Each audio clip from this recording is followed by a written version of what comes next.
ជំរាបសួរបងប្អូនទាំងអស់នៅក្នុងក្រុមកម្មវិធីដែលចូលចិត្តគ្រប់គ្រងកម្មវិធីចំណងខ្ញុំប្រាប់ហ្នឹងថ្ងៃនេះយើងរៀបចំកម្មវិធីជាពិសេសអេពីសូតទី1គឺថាវគ្គទី1ហ្នឹងគឺបដូរប្រធានបទពីការលើភាសាទូចម្លាក់ទាំងអស់ហ្នឹងទៅជាប្រធានបទទាក់ទងការអប់រំនិងជំរុញទឹកចិត្តទូទៅឲ្យក្នុងវិស័យអញ្ចឹងវគ្គនេះគឺសំណាក់ជាមួយវាគ្មិនពិសេសដែលគាត់ស្ម័គ្រចិត្តចូលរួមផ្ដល់បទពិសោធន៍ជាមួយក្រុមសំឡេងចម្រាប់អញ្ចឹងមិនធ្វើកិច្ចសន្ទនាបន្តហ្នឹងសូមឲ្យវាគ្មិនណែនាំខ្លួនទៅកាន់កម្មវិធីសំឡេងចម្រាប់ទាំងទាំងអស់ដើម្បីស្គាល់បាទសូមអញ្ជើញជំរាបសួរហើយក៏ជំរាបសួរឲ្យសួស្ដីទៅដល់អ្នកទាំងអស់គ្នាខ្ញុំឈ្មោះហ៊ុនសុខណ្ណាហើយសម័យហ្នឹងខ្ញុំរៀនគណនេយ្យហើយនៅសាលាវិទ្យាឆ្នាំទី2នៅសាកលវិទ្យាល័យអង្គរចា៎ណាអ្នកសៀមរាបទេមកអ្នកសៀមរាបស្មានអ្នកមកពីពេញអញ្ចឹងគាត់ថាអ្នកសៀមរាបទេអ្នកពេញណាមកអញ្ចេះអ្នកសៀមរាប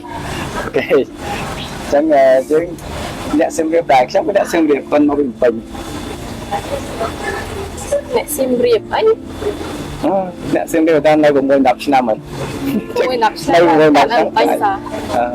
ហើយណាគឺមានសម្រាប់កង្វល់ទៀតថាពេលដែលបច្ចុប្បន្នរៀនមហាវិទ្យាល័យហ្នឹងរវល់ច្រើនមែនទេការរៀនសូត្រនិងការធ្វើការប៉ុន្តែបកទៅការវិទ្យាល័យវិញគឺចង់ដឹងថា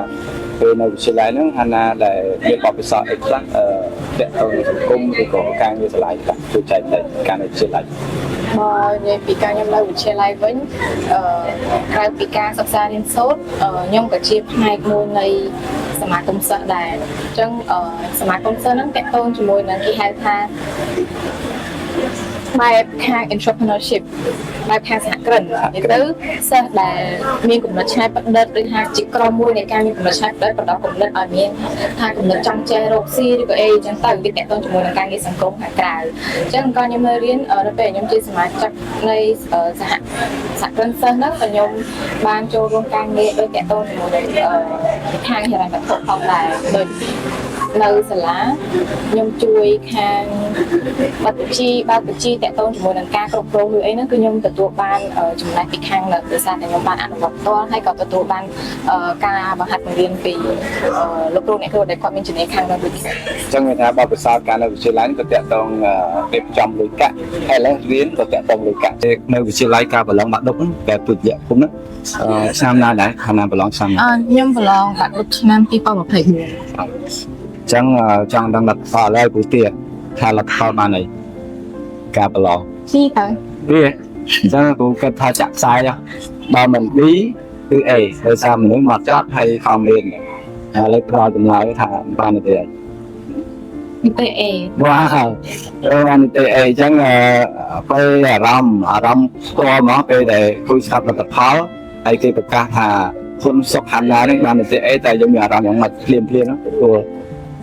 ទៅអារម្មណ៍យ៉ាងម៉េចនិយាយពីអារម្មណ៍ពេលហ្នឹងវាបកស្រាយអត់ចាញ់ទេដោយសារវាដឹកអានឹងលើកទី1របស់ខ្ញុំដែលថាក្តីសម័យខ្លាំងជាការពិតណាដោយសារតាំងពីរៀនមកអត់ដែរចាំមានក្តីសម័យទេប៉ុន្តែនៅពេលដែលចូលទី12នោះដូចមានអារម្មណ៍ថាខ្លួនឯងអារម្មណ៍ចេះចង់ប្រកួតប្រជែងដល់ពេលអញ្ចឹងទៅចាំអត់មានក្តីសម័យថាចង់យកនិទេសមួយនឹងឲ្យបានតែបើដំបូងនោះខ្ញុំមិនមែនជាអ្នករៀនបកកាអីខ្លាំងណាស់ឬក៏អីទេក៏ថានៅពេលយើងរៀនចេះទៅយើងចេះចង់រៀនរហូតដោយសារសប្បាយធម្មតានៅពេលដែលយើងរៀនចេះយើងធ្វើលំហាត់ចេញឬក៏អីចេះអញ្ចឹងវាសប្បាយយើងអាចធ្វើបន្តទៅមុខបានរហូតអញ្ចឹងក៏ខ្ញុំនៅរៀនខ្ញុំមានគោលដៅខ្លួនឯងថាចង់យកនិទេសអីបានចង់ធ្វើឲ្យខ្លួនឯងសប្បាយចិត្តហើយជាពិសេសហ្នឹងគឺខ្ញុំចង់លើកតម្កើងកិត្តិយសក្នុងភាសាចង់ឲ្យម៉ាក់សប្បាយចិត្តដូចគ្នាហើយពេលហ្នឹងរំភើបនឹងយំក៏សោតចង់ដឹងតែប៉ុណ្្នឹងហើយពេលដឹងថាសោតឬក៏យំសោតប៉ុន្តែចេញទឹកភ្នែកមានថាខាងរត់ពេទ្យសោតតែទៅទឹកភ្នែកហ្នឹងយើងហ្វេនដែរក៏ពេលដែលយើងដូចថាយើងមិនថាយើងបាន A ដល់ពេលសោត A យើងថាពេលហ្នឹងដូចមានអារម្មណ៍ថាខ្លួនឯងកំពុងយកសពបន្តិចអីបន្តិចចុះបើពេលហ្នឹងគេប្រកាសលទ្ធផលប្រកាសពេលព្រឹកហើយខ្ញុំអត់បានទៅមើលនៅតើនៅពេញមិនគេមានប្រកាសនៅស៊ីមរៀបគេអត់ប្រកាសទេគេគាត់តែបិទដល់ពេលអញ្ចឹងទៅខ្ញុំចាំមើលតែពីផ្ទះតែងើបតែពីគេងភ្លាមបើកទូរស័ព្ទមកអង្គុយអុសមើលចាំឈ្មោះខ្លួនឯងចាំគេផុសថាដល់ខេត្តស៊ីមរៀបយើងអង្គុយអុសមើលឈ្មោះទៅហើយពេលហ្នឹងខ្ញុំមិនមានលេខរៀងលេខអីហើយលេខពេលហ្នឹងដូចជាលេខ638ចាំលេខខ្លួនឯងទៀតទៅយើងអុសមើលលេខទៅខាងដំបូងយើងមិនមើលឃើញ A ភ្លាមណាយើងមើលតាមនីតិមួយនីតិ A ខ្លះឲ្យអុសទៅដល់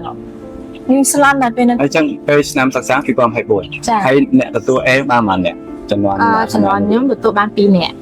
ថាតែពេល2អ្នកគាត់បាទซึ่งមិនមែនជាថាចៃដន្យកម្មតែងបានណា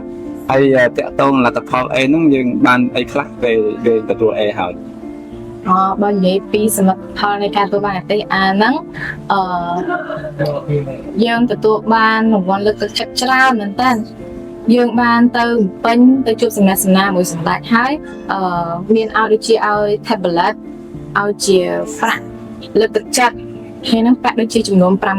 $500ហើយមានសភៅណែនាំសភៅ